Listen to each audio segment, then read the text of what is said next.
Misy ny fanotofana tany izay mandeha any amin'ny tanàna Lasorana amin'izao fotoana izao, tsy hoe nefa dia hiditra ao anatin'ny vanim-potoanan'ny fahavaratra isika.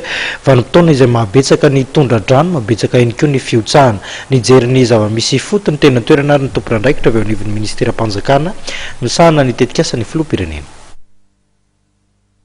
Betsaka ny olana nosedram-ponina nandritra ny vanim-potoana ny latsakorana. Raha ny teto Antananarivo fotsiny dia betsaka ireo fiotsahan-tany na hafatesana olona marobe.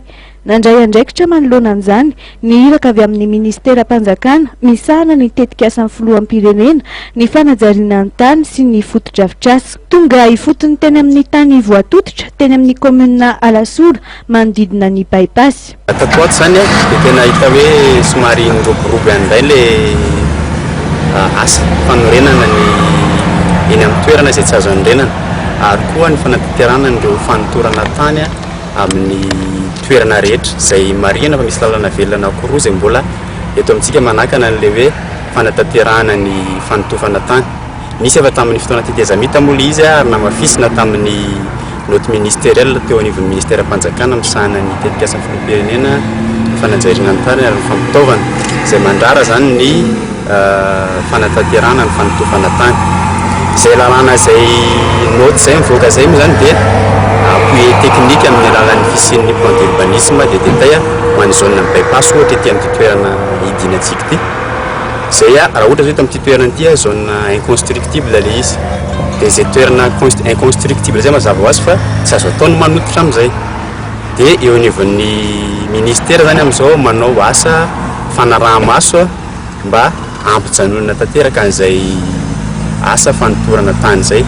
Mbola maro ireo olona izay manao fanotorana tany tsy ara-dalàna, ny tena olana nefa dia mitera-doza ho an'ny rehetra ny fanaovana an'izany. Tsy mbola fantatra mazava ireo olona izay manatanteraka io tranga tsy ara-dalàna io. Andray fanapa-kevitra avy hatrany nefa ny tompon'andraikitra raha toa ka fantatra izay manao azy.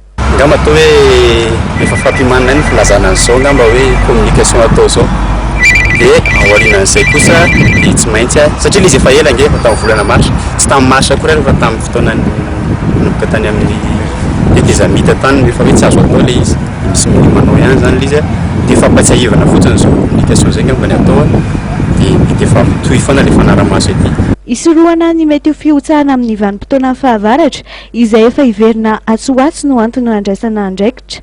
Tsy tokony atao ambany zavatra ny voka-dratsin'ny fanotoran-tany tsy ara-dalàna, tsy mijanona hatreo ihany koa ny asa izay tanterahin'ny iraka avy amin'ny ministera-panjakana misahana ny tetikasan'ny filoham-pirenena ny fanajariana ny tany sy ny foto-drafitrasa fa mijery fotony ireo tranga rehetra azo soroina mba hiatrehana ny vanim-potoanan'ny fahavaratra.